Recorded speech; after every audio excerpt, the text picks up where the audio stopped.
لڑ نہیں سکتی, اس کے پاس کوئی کیپیسٹی نہیں ہے, کیپیسٹی تو دور کی بات ہے, اس کے پاس کوئی لڑنا تو دور کی بات ہے, ریگل آؤٹ کرنے کی بھی کوئی اسپیس نہیں ہے, مینووربلٹی بھی کوئی نہیں ہے, اور اس کو گردن سے پکڑ کے یہ مجبور کیا جا رہا ہے کہ آپ ہندوستان کی ٹرمز اینڈ کنڈیشن پہ ہندوستان کے ساتھ ایک سمجھوتا کریں, ایگریمنٹ کریں, جس کے نتیجے میں ساؤتھ ایشیا میں ہندوستان کو دی ڈومیننٹ اسینڈنگ پاور مان لیا جائے. یہ وہی چیز ہے جس کو میں ڈومیننٹ اسینڈنگ پاور کہتا ہوں, کہ ڈومیننٹ پاور کہتا ہوں پولیٹیکل سائنس کی تھیری میں, جس کو پاکستان کی اسٹیبلشمنٹ اور اس کے نتھی ذرائع ابلاغ ہندوستان کی ہیجمنی کا نام کہتے رہے ہیں, کہ ہمیں ہندوستان کی ہیجمنی جو ہے وہ یہاں پہ قبول نہیں ہے, اور یہ وہی ہیجمنی ہے جس کو ڈیفیٹ کرنے کے لیے, فرسٹریٹ کرنے کے لیے, جس کو ریفیوز کرنے کے لیے انہوں نے یہ سوچا کہ ہم سی پیک کے ذریعے, پھر اس کے بعد جو خواہش تھی ان کی کہ ہم رشیا کو انگیج کریں گے, اور جب ہم چائنا رشیا کو اچھی طرح سے انگیج کر لیں گے تو ہم باوجود ویسٹرن پریشر کے ہندوستان کی ہیجمنی میں نہیں جائیں گے. ہندوستان کی ہیجمنی جانے میں پاکستان کی ملٹری اسٹیبلشمنٹ کو جو ایک بہت بڑا نقصان یہ بھی ہوتا ہے, ناٹ دیٹ کہ پاکستان کے لوگوں کو بہت زیادہ نقصان اس میں ہے, لیکن پاکستان کی اسٹیبلشمنٹ کو نقصان ہی ہوتا ہے کہ اس کا جو کاز آف ایگزسٹنس ہے, جس کو فرینچ زبان کے اندر غزاں دتر کہتے ہیں, انگلش میں کہ بولیں تو ریزاں دتر, یا فرینچ میں کہیں تو غزاں دتر جو ہے وہی ختم ہو جاتا ہے, بیکاز اسٹیبلشمنٹ نے تو 1958 کے بعد سے پاکستان کے لوگوں کو یہ کنونس کیا ہے کہ وہ ہندوستان کی جہریت کے خلاف پاکستان کے لوگوں کا اور پاکستان کی ریاست کا دفاع کرے گی. لیکن سچویشن گزشتہ 20 برس سے, اور کسی ایک حکومت کے دور کی میں بات نہیں کر رہا, 9/11 کے بعد سے سچویشن کلیئر ہو گئی کہ دنیا کے حالات اس قسم کے ہو گئے, امریکہ کی جو ضرورت تھی ہندوستان کو انگیج کرنا, رائز آف چائنا, وہ سب چیزیں سامنے ہو گئی. تو پاکستان کی اسٹیبلشمنٹ کا لڑنا تو دور کی بات ہے, کوئی ان کے پاس اسپیس ہی نہیں ہے کہ وہ ہندوستان سے اپنی جان جو ہے وہ بچا سکیں. تو یہ جو مشکل مرحلہ ہے جہاں ہندوستان کو ایکسیپٹ کرنا ہے, جس کو پالش کیا جائے گا یا دکھایا جائے گا, اس کو برانڈش کیا جائے گا کہ ہندوستان اور پاکستان میں بہتر تعلقات ہونے چاہیے, کیوں نہیں ہونے چاہیے, یہاں انویسٹمنٹ ہونی چاہیے, ٹریڈ ہونے چاہیے, ہندوستان کو پاکستان کی موٹر ویز استعمال کر کے سینٹرل ایشیا کی مارکیٹ تک ایکسیس ہونی چاہیے, ہندی پاکستانی بھائی بھائی, کلچر ایک ہے, زبان ایک ہے, ایتھنسٹی ایک ہے, کیوزین ایک ہے, کھانا پینا ایک ہے, تو اب ہمیں انگیج کر لینا چاہیے. آخر فرانس اور جرمنی کی بھی تو صلح ہو گئی, فرانس اور جرمنی کی آپس میں صلح ہو گئی, جاپان کی امریکہ کے ساتھ صلح ہو گئی, ویتنام کی بھی ہو گئی بھی ہے, جس کا لوگ ذکر نہیں کرتے. تو آخر ہمارا کیا ایسا مسئلہ, یہ سب چیزیں ادھر ہی اپنی جگہ ہیں, لیکن یہ ہے بڑا ڈیفیکلٹ اور پینفل مرحلہ. اور یہ ڈیفیکلٹ اور پینفل اس لیے کہ ہندوستان کے اندر جس طرح سے RSS بھارتیہ جنتا پارٹی کی شکل میں ہندوتوا کا ایک مذہبی آئیڈیالوجی کا رائز ہوا ہے, وہ پاکستان کو کوئی کسی قسم کی اچھی ٹرمز اینڈ کنڈیشن یا کنسیشن دینے کے لیے تیار ہی نہیں ہے. اور یہ شروع سے مسئلہ چل رہا ہے. مجھے یاد ہے دسمبر 2003 میں میں اس وقت برطانیہ میں رہتا تھا, لندن میں اور میری بیوی واپس آئے دسمبر میں پاکستان, اور جنرل محمود دورانی جو تھے, جن کو عرف عام میں محمود علی دورانی, ان کو میڈ بھی کہتے تھے, ان کا نک نیم تھا, وہ اس وقت جنرل مشرف جو کہ پریزیڈنٹ تھے پاکستان کے, ان کے وہ ایڈوائزر تھے, آئی تھنک اسٹریٹجک میٹرز کے اندر فارن پالیسی یا نیشنل سیکورٹی ایڈوائزر ہوتے تھے, محمود علی دورانی, میجر جنرل محمود علی دورانی آفٹر ہز ریٹائرمنٹ. چونکہ ان سے لندن میں ملاقات ہوتی رہی تھی تھنک ٹینکس وغیرہ کے حوالے سے, میں نے انہیں کال اپون کیا, انہوں نے ہمیں لنچ پہ بلایا, اور راولپنڈی میں جہاں پرانا آرمی ہاؤس ہوا کرتا تھا, اس کے ساتھ ہی اسی سڑک میں گوف روڈ یا واٹ ایور اس کو کہتے ہیں, وہاں پہ ان کے گھر میں ان سے بڑی طویل ملاقات ہوئی, ان کی اسٹڈی میں بہت کتابیں ہیں ایوری تھنگ. وہاں پہ انہوں نے بڑی انٹرسٹنگ چیز بتائی. He was a great realist, لوگوں کو کہتے تھے وہ بڑے پرو امیریکن والا بھی ہیں, but he was a great realist. انہوں نے کہا کہ میں نے ایک پیپر اور ایک میمورینڈم MOU ٹائپ ایک ڈیٹیل سبمٹ کیا تھا ایک فائل میں جنرل مشرف کو چند مہینے یا چند ہفتے پہلے, جس میں نے ایک انالیسس جنرل مشرف کو, پریزیڈنٹ جنرل مشرف کو یہ دیا کہ ہم کشمیر جو ہے اسے لوز کر چکے ہیں, we have lost the Kashmir cause, اور ہمیں اس کو ایکسیپٹ کرنا چاہیے, اور ہمیں نیسیسری اسٹریٹجک ایڈجسٹمنٹس اس حوالے سے کرنی چاہیے ود انڈیا, اور اپنی پوزیشن کو اس میں چینج کرنا چاہیے. وہ کہتے ہیں جب میں نے یہ سبمٹ کیا تو پریزیڈنٹ جنرل مشرف نے, میں بالکل آپ کو ایگزیکٹ مور اور لیس ان کے ورڈز میں بتاؤں گا, مجھے بلایا اور مجھ پہ بہت وہ بھرم ہوئے, بہت غصے میں ہوئے, اور مشرف نے وہ فائل جو تھی وہ ماری ان کے اوپر,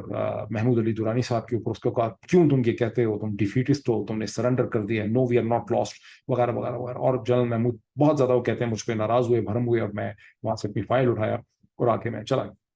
اب باوجود اس کے کہ جنرل مشرف نے یہ سب کچھ کیا, جنرل مشرف نے پوری کوشش کی آخری وقت تک,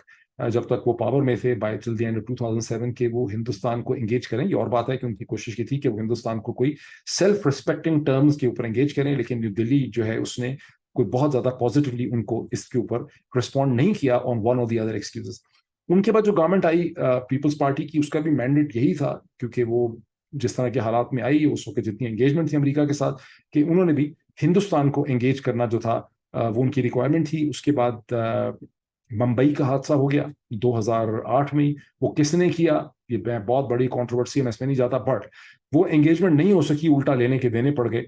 اور اس کے بعد 2011-12 کے بعد تو ہندوتوا کی پالیٹکس، پھر پرائم منسٹر بن جانا نریندر مودی کا 2013 میں، لیکن مئی 2014 میں. لیکن اس سے پہلے ظاہر ہے کہ رائز ہو رہا تھا بہت تیزی سے ہندوتوا کی پالیٹکس کا، کئی اسٹیٹس وہ جیت چکے تھے. سو پاکستان کی اسٹیبلشمنٹ اپنی حکومتوں کے ذریعے جس قسم کی ڈیل حاصل کرنا چاہتی تھی نیو دلی سے، ایک self respecting terms and condition پہ، وہ اس کو کبھی بھی نہیں مل سکی. اور جو بھی ڈیل میکنگ کا کوئی مومنٹ آیا، جیسے کہ نواز شریف نے انگیج کرنے کی کوشش کی نریندر مودی کو 2015 کے اندر، وہ for various reasons which are beyond this discussion وہ چیز ورک آؤٹ نہیں کر سکی. کبھی پٹھان کوٹ ہو گیا، کبھی یہ ہو گیا، کبھی کیا ہو گیا. عمران خان جب آئے 25 جولائی 2018 کو انتخابات کے بعد، انہوں نے جب انتخابات کے ریزلٹس کلیئر ہو گئے تو 26 جولائی 2018 کو عمران خان نے اپنی ایک وکٹری اسپیچ کی، ٹیلی وائز ایڈریس، جس میں ان کا اوپننگ جو چیز تھی، آفٹر فیو منٹس انہوں نے کہا کہ ہم ہندوستان کے ساتھ بہتر تعلقات کے خواہاں ہیں. وہ آپ ایک سٹیپ اٹھائیں گے، ہندوستان کو کہا ہم 2 سٹیپ اٹھائیں گے. پھر جیسے ان کی کیبنٹ بن گئی، انہوں نے پرائم منسٹر اوتھ لے لیا. 20 اگست 2018 کو پرائم منسٹر عمران خان جب بن گئے پرائم منسٹر، تو پہلا جو انہوں نے انیشیٹو لیا فورن پالیسی کا، کہ انہوں نے نیو دلی کو، ہندوستان کو انگیج کرنے کی انہوں نے کوشش کی. اور انہوں نے ایک بڑا ڈیٹیل خط لکھا. جب پرائم منسٹر نریندر مودی نے ان کو ایک رسمن کنگریچولیٹ کیا، تو عمران خان نے اس کے جواب میں ایک بہت ڈیٹیل خط لکھا انڈر ہز اون سگنیچر، اور اس میں ان کو ریکویسٹ کی پرائم منسٹر نریندر مودی کو کہ آپ ہم انگیج کرنا چاہتے ہیں، ہم اس کو لے کے آگے چلنا چاہتے ہیں، تمام ایشوز پہ آپ سے بات کرنا چاہتے ہیں. اور جنرل اسمبلی کی سائیڈ لائنز پہ ہندوستان کی minister for external affairs Sushma Swaraj اور شاہ محمود قریشی کے درمیان آپ ملاقات کو اپروو کریں. With in 24-36 hours Indian establishment جو پرائم منسٹر تھے، انہوں نے اس کو پہلے اپروو کر دیا. اس کے بعد جو میری انڈرسٹینڈنگ ہے فرام ود ان دلی، کہ وہاں پر ایک کھپ پڑ گئی کہ یہ چیز صحیح نہیں ہے اور عمران خان کو انگیج نہیں کرنا. اور انہوں نے ایک بہانہ بنا کے کہ بارڈر پہ کوئی اسکرمش ہوئی ہے جس میں بارڈر سیکورٹی فورس کا ایک جوان جو ہے مارا گیا ہے. انڈیا کی منسٹر آف ایکسٹرنل افیئرز کی جو اسپوکس پرسن تھے، رویش کمار غالباً ان کا نام تھا، انہوں نے عمران خان کے بارے میں بہت سخت زبان استعمال کی اور کہا کہ عمران خان ایکسپوز ہو گیا ہے اور عمران خان جو ہے وہ ایک دہشت گرد ہے اور ہم کسی دہشت گرد کو انگیج نہیں کر سکتے. وہاں پہ بڑا کریٹیکل کوشچن اٹھتا ہے کہ اگر یہ بارڈر اسکرمش جس میں ایک BSF کا جوان مارا گیا، اگر یہ پاکستان کی اسٹیبلشمنٹ نے کیا بھی تھا، تو ظاہر ہے کہ انڈینز کو پتا ہوتا کہ یہ پاکستان کی اسٹیبلشمنٹ نے چالاکی کیا تھا کہ انگیجمنٹ نہ ہو سکے، اور وہ بہت آسانی سے اسے اگنور کر سکتے تھے. انہوں نے جو رد عمل کیا، اور جو میری انڈرسٹینڈنگ بھی ہے لیکن انالیسس بھی یہ کہتا ہے کہ ان کا رزلٹ یہ تھا کہ عمران خان کی گورنمنٹ کو انگیج نہیں کرنا، بیکاز عمران خان کی گورنمنٹ ود دین اسٹیبلشمنٹ بہت قریب سمجھی جاتی تھی. And Imran Khan establishment was providing a popular cover, Imran Khan government was providing a popular cover to Pakistan establishment. Rest is history. انہوں نے انگیج نہیں کیا. پھر پلوامہ ہو گیا فروری 2019 میں. اس کے بعد بالا کوٹ کی اسٹرائک ہوئی. بالا کوٹ کے بعد پاکستان نے مقبوضہ جموں و کشمیر کے اندر اسٹرائک کی. پھر ابھی نندن افیئر. پھر اس کے بعد 5 اگست 2019 کو مقبوضہ جموں و کشمیر کا انشورس جو تھا، انہوں نے اس کو آرٹیکل 370 جو ہے وہ اس کو ایبروگیٹ کر دیا یونیلیٹرلی. اور اس کے بعد کبھی بھی عمران خان کی حکومت کے پاس ایسی کوئی اسپیس بچی ہی نہیں. یہ اور بات ہے کہ مغربی جو مشنز، ایمبیسیز اور کانٹیکٹس تھے، وہ عمران خان کے اوپر یہ زور دیتے رہے کہ آپ انڈیا کو انگیج کریں، لیکن عمران خان کا جواب یہ تھا کہ ہمیں کوئی نہ کوئی کوئڈ پرو کو تو ہو. دوسرا مسئلہ یہ تھا کہ ظاہر ہے جیسے ہی وہ کوئی ایسی چیز کرتے تو PMLN اس کے اوپر بہت ریئیکٹ کرتی اور کہتے کہ جی انہوں نے کشمیر کا سودا کر دیا. اب اس وقت پاکستان کی اسٹیبلشمنٹ کے لیے جو بہت بڑا چیلنج ہے اور جو ان کے اوپر پریشر ہے، گزشتہ 16 مہینے کے بعد کوئی آپ کو غلط فہمی نہیں رہنی چاہیے. یوکرین اور رشیا کو اپنے مائنڈ سے ہٹا دیں. Don't waste your mental energy on things which are less important and of secondary importance. Principal جو سپورٹ ملی ہے اس رجیم کو 16 مہینے میں، اور جو اس کا فیوچر کی اس نے جو پرفارمنس کر کے دکھانی ہے، وہ یہ ہے کہ اس نے ہندوستان کو انگیج کرنا ہے by and large on Hindustan's terms. یہ اس کا بیسک مینڈیٹ ہے جو انہوں نے کر کے دکھانا ہے. اب پرابلم یہ ہے کہ یہ جب یہ کر کے دکھاتے ہیں تو پاکستان میں ان کا ایک ایکسپوزے ہو جاتا ہے، یہ ایکسپوز ہو جاتے ہیں، یہ افورڈ نہیں کرتے کہ یہ ایکسپوز ہو. ان کو اگر کان کو پکڑنا ہے تو یہ ایسے نہیں پکڑ سکتے، ان کو کان کو ادھر سے آ کے پکڑنا ہے، ادھر سے آ کے پکڑنا ہے، جس کی وجہ سے ان کو ایک پسوڑی جو ہے وہ پڑی ہوئی ہے. کیوں ان کو عمران خان کو انگیج کرنا پڑے گا؟ ہندوستان کو انگیج کرنے کے لیے اور بہتر ٹرمز اینڈ کنڈیشن پہ نیگوشیٹ کرنے کے لیے پاکستان کو ان دی اینڈ ایک پاپولرلی الیکٹڈ لیڈر چاہیے جو پاکستان کے لوگوں کو کوئی ڈیل سیل کر سکے. یہ ڈیل چاہیے پاکستان کی اسٹیبلشمنٹ کو اپنی عزت بچانے کے لیے، تاکہ ایک پولیٹیشین وہ ڈیل کرے. اسٹیبلشمنٹ کی ڈیل ہندوستان کے ساتھ نہیں کر سکتی، پوائنٹ ون. پھر اسٹیبلشمنٹ یہ کر سکتی ہے کہ اگر وہ ایک پاپولر لیڈر کو آنے دیتی ہے اور پھر اس کے ساتھ باقی سیاسی جماعتوں کو کنونس کرتی ہے کہ آپ انٹرنل نیگوسیشن کریں، پی ایم ایل این، پی پی پی، باقی ساری جماعتیں، اور ہندوستان کے ساتھ جو بھی فیوچر ڈیل آپ کرتے ہیں اس کو ایک پاپولر ایکسیپٹیبلٹی اور قبولیت جو ہے وہ دینے کی ضرورت ہے. اگر اسٹیبلشمنٹ باقی پارٹیز کو استعمال کرے یا ٹی ایل پی کی طرح کے T L P A B C X Y Z قسم کا کوئی نیا ڈھانچہ وہاں کھڑا کر دے، جو گزشتہ 20 سال سے بے وقوفی پاکستان کی اسٹیبلشمنٹ کرتی چلی آئی ہے، ان دی ہوپ ان دیٹ ایموشنالٹی، یہ جو بھی کوئی ان کی مجبوری ہے، جیسے جنرل مشرف نے فائل اٹھا کے ماری تھی جنرل محمود علی دورانی کو، تو چیزیں اور زیادہ خراب و مشکل ہو جائیں گی. اب پھر میں آخر میں جملہ کہوں گا، آج میں نے باقی پالیٹکس کی بات نہیں کی، جس کو یہ چیز سمجھ آ جائے اس کا بھلا، جس کو نہ بھی سمجھ آئے اس کا بھلا. لیکن عمران خان کو انگیج کرنا ہی پڑے گا. عمران خان کو انگیج نہ کرنا بہت بڑا اسٹریٹجک بلنڈر ہوگا جنرل صاحبان کا. Thank you so much.